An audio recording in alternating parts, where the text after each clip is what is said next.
ಹಿರಿಯಣ್ಣ, ಅತ್ಗೆ, ನಾನು ನಿಮ್ಮನ್ನ ಸದಾ ಪ್ರೀತಿಸ್ತಿದ್ದೆ. ಸತ್ತ ಮೇಲೂ ಪ್ರೀತಿಸ್ತಾನೆ ಇರ್ತೀನಿ.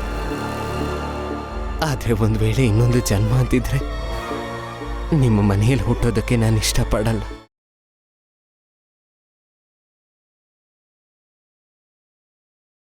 ಇನ್ಯಾವ ಜನ್ಮದಲ್ಲೂ ನಾನು ನಿಮ್ಮ ಮನೆ ತುಳಿಯಲ್ಲ. ಮೇಲ್ವರ್ಗದವ್ರು ಯಾವ ಮನೇನೂ ಬೇಡ.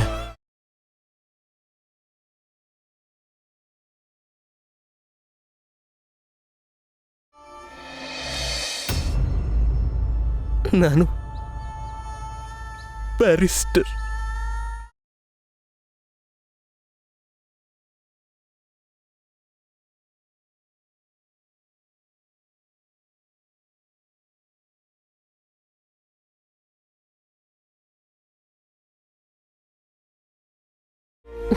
ನಾನು ಬ್ಯಾರಿಸ್ಟರ್ ಆಗ್ಬೇಕು ಅನ್ನೋ ಕನ್ಸ್ಕೊಂಡಿದ್ದೆ. ಆದ್ರೆ ಈಗ ಕನ್ಸಾಗೆ ಉಳಿದಿದೆ.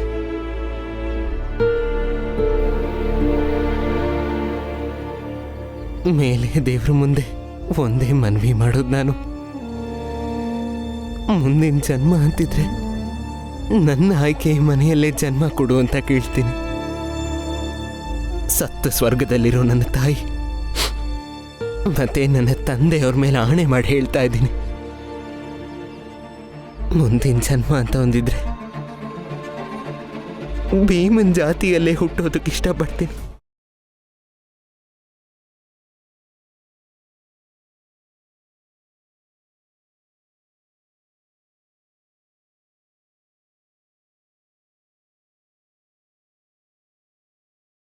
ಕೊನೆಯ ಮಾತು ಭೀಮ್ರಾವ್, ನೀನು ಹುಟ್ಟಿರೋದೇ ಮಹಾನಾಯಕನಾಗೋದಕ್ಕೆ. ಮಹಾನಾಯಕನಾಗಲೇಬೇಕು. ನಾನು ಮೇಲಿಂದ ಜೋರಾಗಿ ಕಿರ್ಚಿ ಹೇಳ್ತೀನಿ, ನನ್ನ ಸ್ನೇಹಿತ ಭೀಮ್ರಾವ್ ಅಂಬೇಡ್ಕರ್ ಮಹಾನಾಯಕ ಅಂತ.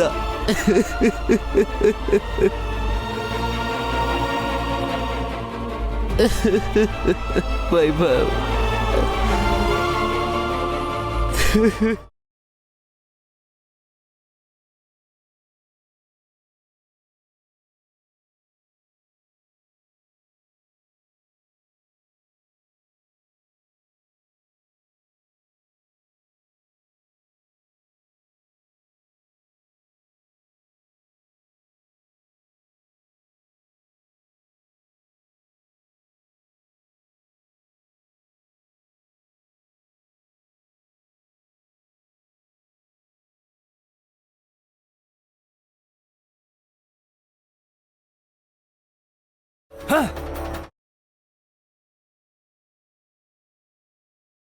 ಭೀಮ್ರಾವ್, ನಿನಗೋಸ್ಕರ ಪ್ರಾಣ ಕೊಡೋ ಅಷ್ಟು ಹತ್ರ ಆಗೋದೆ ನೀನು ವೈಭವಂಗೆ. ಅವನು ಒಂದು ಸಲನಾದ್ರೂ ಯೋಚನೆ ಮಾಡ್ಬೇಕಾಗಿತ್ತು, ಅವನ್ ಸತ್ ಮೇಲೆ ನಮ್ಮಿಬ್ಬರ ಗತಿ ಏನು ಅಂತ.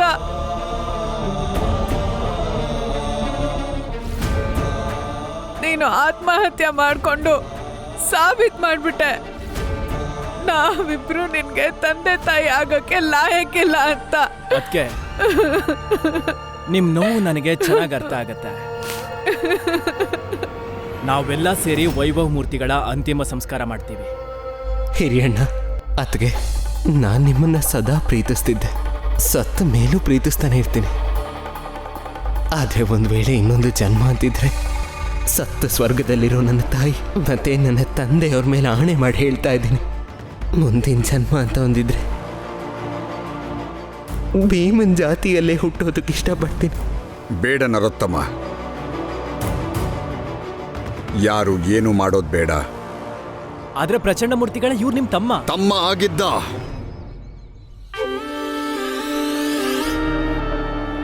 ನಮ್ ತಮ್ಮ ಆಗಿದ್ದ. ಆದ್ರೆ ಅವನು ಬದುಕಿರುವಾಗ್ಲೇ ನಮ್ಮ ನಂಬಿಕೆ ಆಚಾರಗಳನ್ನ ಬಿಟ್ಟು ಹೋಗಿದ್ದ.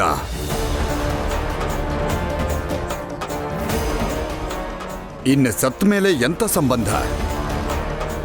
ಈ ಕೆಳವರ್ಗದ ಈ ಭೀಮ್ರಾವ್ಗೋಸ್ಕರನೇ ತಾನೇ ಜೀವ ಕೊಟ್ಟಿರೋದು. ಮುಂದಿನ ಜನ್ಮದಲ್ಲಿ ಕೆಳವರ್ಗದವನಾಗಿ ಹುಟ್ಟಬೇಕಂತೆ.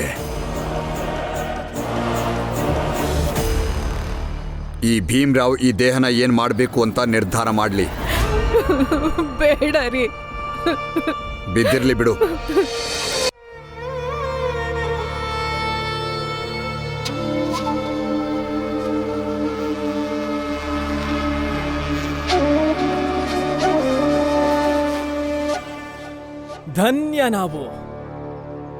ಧನ್ಯ ನಾವು ಪ್ರಚಂಡ ಮೂರ್ತಿಗಳೇ.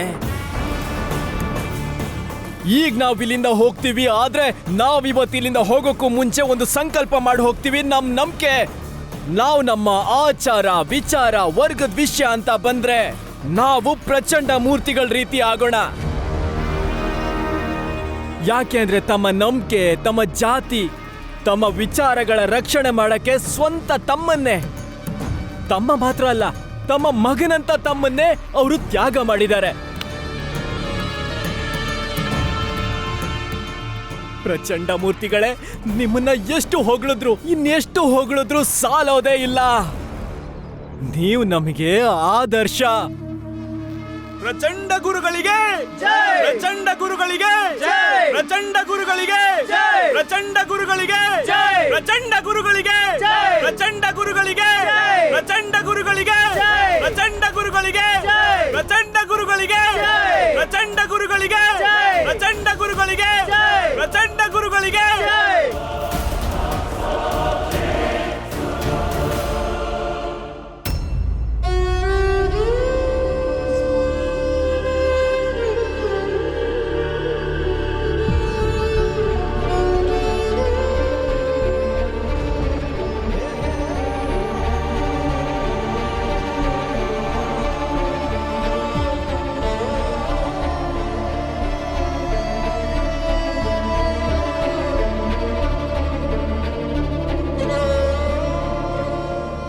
ಭೀಮಾ, ಇವಾಗ ಏನ್ ಮಾಡೋದು? ಭೀಮಾ, ನಾನು ದೇವರಲ್ಲಿ ನಂಬಿಕೆ ಇಟ್ಟಿರೋನು, ದೇವ್ರ ಪೂಜೆನೂ ಮಾಡ್ತೀನಿ. ಆದರೆ ಇಲ್ಲಿ ಏನೇನು ನಡೀತಾ ಇದೆಯೋ ಅದನ್ನ ನಾನು ನೋಡ್ತಾ ಇದ್ದೀನಿ. ಎಷ್ಟೋ ಸರಿ ನಿನ್ನ ನಂಬಿಕೆನೂ ಸರಿ ಅನ್ಸುತ್ತೆ.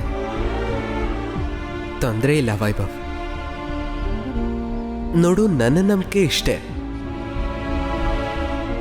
ಮನುಷ್ಯ ಒಳ್ಳೆಯವನಾಗಿದ್ರೆ ನಿನ್ನ ನಂಬಿಕೆ ಯಾವುದಾದ್ರೂ ಇರಲಿ, ಹೇಗಾದ್ರೂ ಇರಲಿ, ಎಲ್ಲವೂ ಸರಿನೇ.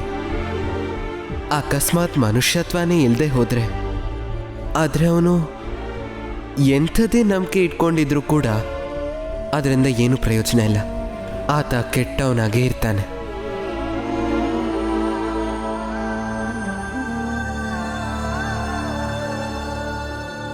ಅಣ್ಣ, ವೈಭವ್ಗೆ ತನ್ನ ಧರ್ಮದಲ್ಲಿ ನಂಬಿಕೆ ಇತ್ತು, ದೇವರನ್ನ ಬಲವಾಗಿ ನಂಬಿದ್ದ. ನಾವೇ ಅವನ ಅಂತಿಮ ಸಂಸ್ಕಾರ ಮಾಡೋಣ, ಅವನ ನಂಬಿಕೆಗೆ ಅನುಗುಣವಾಗೇ ಮಾಡೋಣ.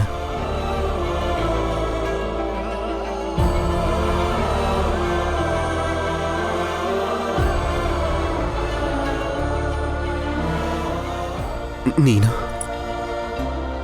ಯಾವುದಾದ್ರೂ ಪಂಡಿತರ ಹತ್ರ ಹೋಗಿ ಅಂತಿಮ ಸಂಸ್ಕಾರಕ್ಕೆ ಏನೇನು ಬೇಕಾಗ್ಬೋದು ಅಂತ ಅವರನ್ನ ಕೇಳಿ ಅದನ್ನೆಲ್ಲ ತಗೊಂಡು ಅವರನ್ನು ಕರ್ಕೊಂಬ.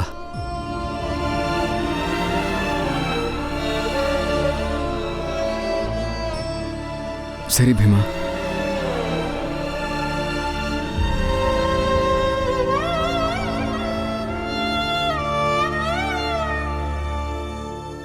ಭೀಮಾ, ಅದು ಸ್ವಲ್ಪ ದುಡ್ಡಿದೆ. ಈ ದುಡ್ಡನ್ನ ಅವ್ರಿಗೆ ಕೊಟ್ಟು ಬಿಡು.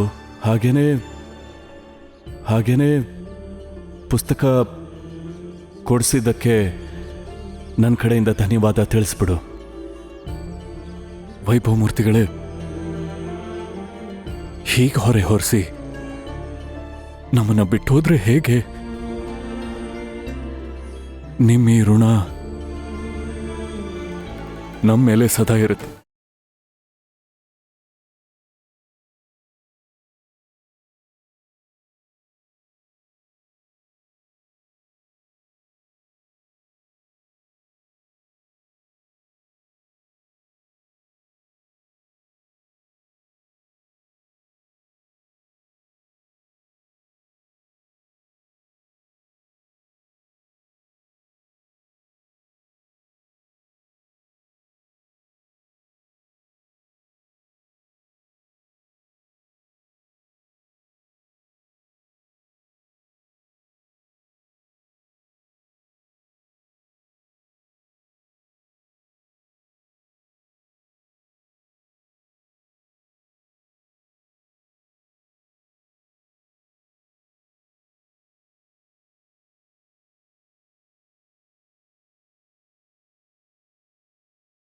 ಅಪ್ಪ,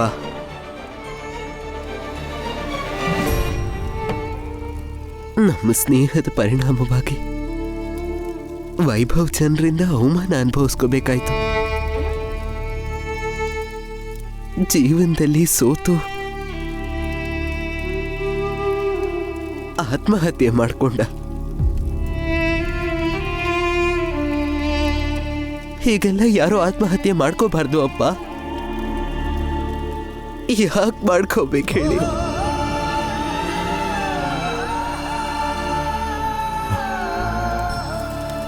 ಭೀಮಾ, ಆತ್ಮಹತ್ಯೆ ಮಾಡ್ಕೊಳ್ಳೋದು ತಪ್ಪು. ಆದ್ರೆ ಕೆಲವರು ಈ ಸಮಾಜದ ಮುಂದೆ ತುಂಬಾ ಬೇಗ ಸೋತೋಗ್ಬಿಡ್ತಾರೆ. ಇಲ್ಲಿ ನೋಡು,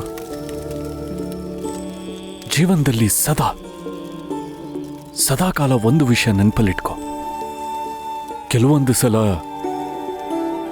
ನಾವು ಗೆಲ್ತೀವಿ, ಇನ್ ಕೆಲವೊಂದ್ಸಲ ನಾವು ಸೋಲಬೇಕಾಗತ್ತೆ.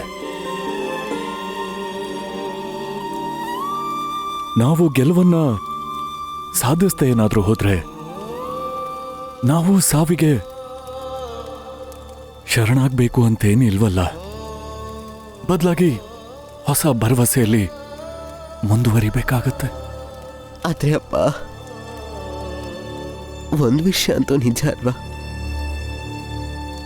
ವೈಭವನ ಆತ್ಮಹತ್ಯೆಗೆ ನಾನೇ ಕಾರಣ ಅದೇ ಅಲ್ವಾ? ನನ್ನಿಂದಾನೇ ವೈಭವ್ ಸಾಯೋ ಥರ ಆಯ್ತು. ನಾನಿದನ್ನ ಯಾವತ್ತೂ ಮರೆಯೋದಿಲ್ಲ.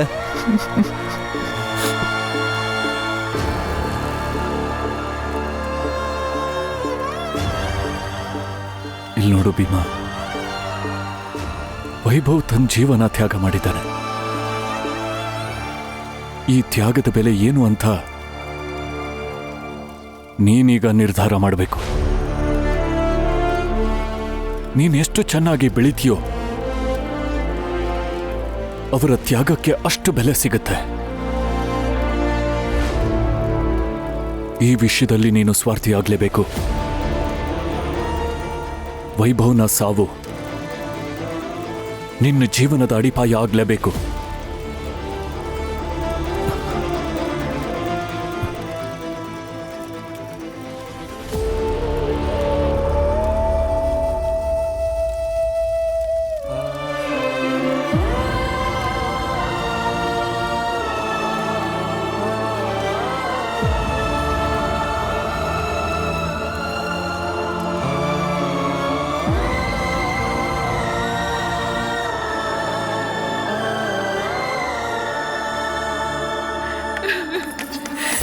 ಬಾಗಿಲು ತೆಗೀರಿ, ದಯವಿಟ್ಟು ಬಾಗಿಲು ತೆಗೀರಿ.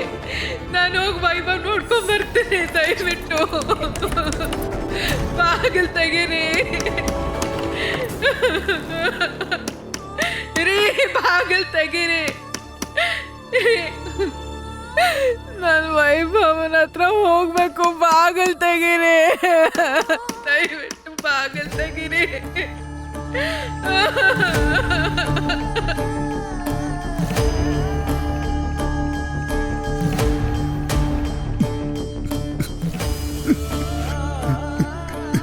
ವೈಭವ್,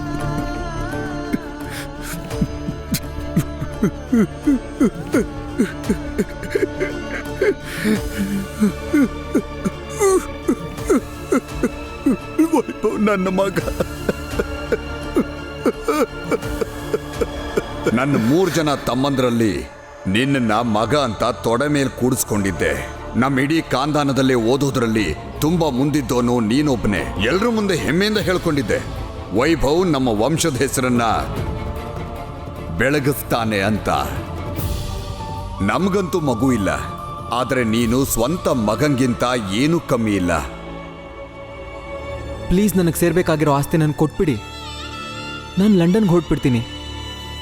ಲಂಡನ್ಗೆ ನಾನು ಹೋದ್ಮೇಲೆ ಭೀಮನು ನನ್ನ ಜೊತೆ ಎಲ್ಲ ಕರ್ಸ್ಕೋತೀನಿ.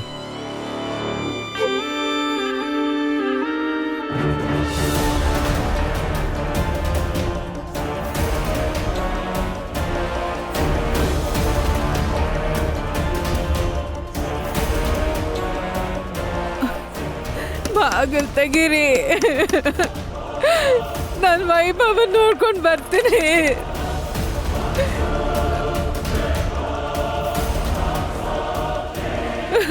ರೀ ಕೇಳಿಸ್ಕೊಳ್ಳಿ. ಮೊದಲು ಮಾತಾಡೋದನ್ನ ನಿಲ್ಸು.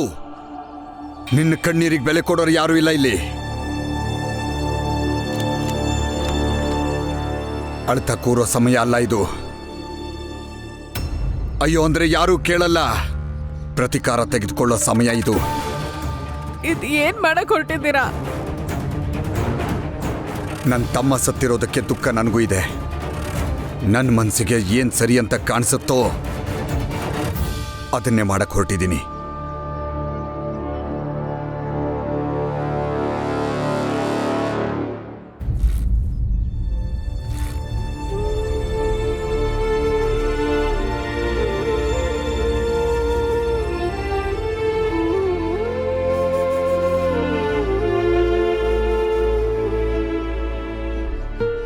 ಏನಪ್ಪ ಭೀಮ್ರಾವ್, ಲಂಡನ್ನಲ್ಲಿ ಓದ್ ಮುಗಿಸಿ ಇಷ್ಟು ಬೇಗ ಬಂದ್ಬಿಟ್ಯಾ?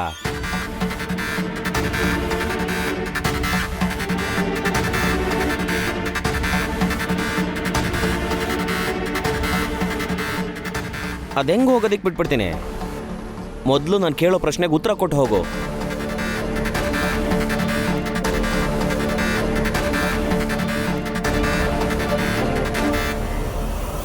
ನಾನು ನಿನ್ನನ್ನೇ ಕೇಳ್ತಿರೋದು, ಹೇಳೋ. ನಂಜುಂಡ, ವೈಭವ ತೀರ್ಕೊಂಡಿದ್ದಾರೆ. ನಮಗೆಲ್ಲ ಗೊತ್ತು ಇವತ್ತು ನಿಮಗೆಲ್ಲ ಹಾಲು ಕುಡ್ದ ಸಂತೋಷ ಆಗಿರುತ್ತೆ ಅಂತ. ಹೌದು, ಈಗ ಭೀಮಾ ಲಂಡನ್ಗೆ ಹೋಗಕ್ಕಾಗಲ್ಲ. ನಿನ್ ದೃಷ್ಟಿಲಿ ಭೀಮಂಗೆ ಬೆಲೆ ಇಲ್ದೇ ಇರ್ಬೋದು. ಕೊನೆ ಪಕ್ಷ ವೈಭವ್ ಮೂರ್ತಿಗಳ ಸಾವಿಗಾದ್ರೂ ಸ್ವಲ್ಪ ಬೆಲೆ ಕೊಡಿ. ವೈಭವ್ ಮೂರ್ತಿಗಳ ಸಾವಿಗೆ ನಿಜವಾದ ಕಾರಣ ಏನು ಹೇಳಿ? ನಾವು ಮೊದಲೇ ಹೇಳಿದ್ವಲ್ಲ, ಈ ಭೀಮ್ರಾವ್ ಯಾರ ಜೊತೆ ಸೇರ್ತಾನೋ ಅವರು ಸರ್ವನಾಶ ಆಗ್ತಾರೆ ಅಂತ. ವೈಭವ ಮೂರ್ತಿಗಳನ್ನು ನಾಶ ಮಾಡಾಯ್ತಲ್ಲ. ನಾನು ಹೇಳಿದ್ನ ನಿಜ ಅಂತ ಒಪ್ಕೊಂಡು ಆಮೇಲೆ ಮನೆ ಕಡೆ ಹೊರಡು.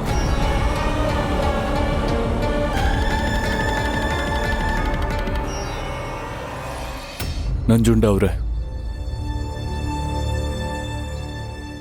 ನೋಡಿ, ನಮ್ಮ ದಾರಿಗೆ ಅಡ್ಡ ಬರಬೇಡಿ. ಮೊದಲೇ ನಾವು ದುಃಖದಲ್ಲಿದ್ದೀವಿ. ನಡಿ ಭೀಮಾ. ರಾಮ್ಜಿ, ನಿಮ್ಮ ಮಗ ಯಾವ ನಾಯಕ ಗೀಯಕ ಅಲ್ಲ ಅನ್ನೋದನ್ನ ಈಗ್ಲಾದ್ರೂ ಒಪ್ಕೊಳ್ಳಿ. ಅವನು ಯಾರ ಜೀವನಕ್ಕೆ ಕಾಲಿಟ್ರು ಅವ್ರ ಜೀವನ ಎಕ್ಕುಟ್ಟು ಹೋಗುತ್ತೆ.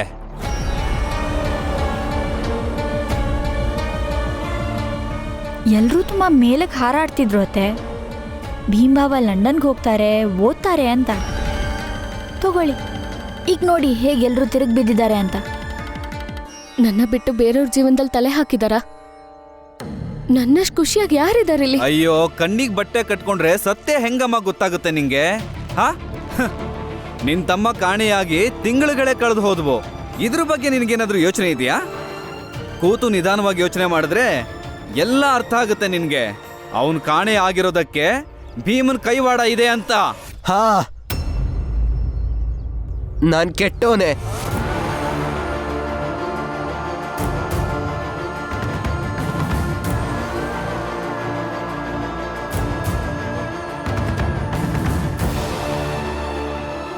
ಹೋಗೋ.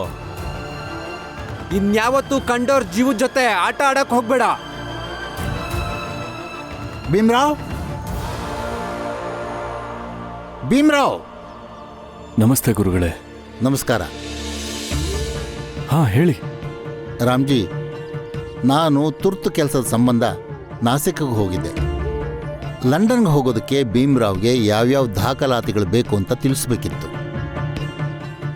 ನಾಸಿಕ್ಕಿಂದ ನಾ ಬಂದ ಕೂಡಲೇ ಒಬ್ಬರ ಹತ್ರ ಅವನನ್ನು ಕರ್ಕೊಂಡು ಹೋಗ್ತೀನಿ ಎಂದಿದ್ದೆ. ಗುರುಗಳೇ, ಭೀಮ್ರಾವ್ ಯಾವ ಲಂಡನ್ಗೂ ಹೋಗಲ್ಲ. ಇವತ್ತು ಮಾತ್ರ ಅಲ್ಲ, ಇನ್ಯಾವತ್ತೂ ಕೂಡ ಅವನು ಹೋಗೋದಿಲ್ಲ.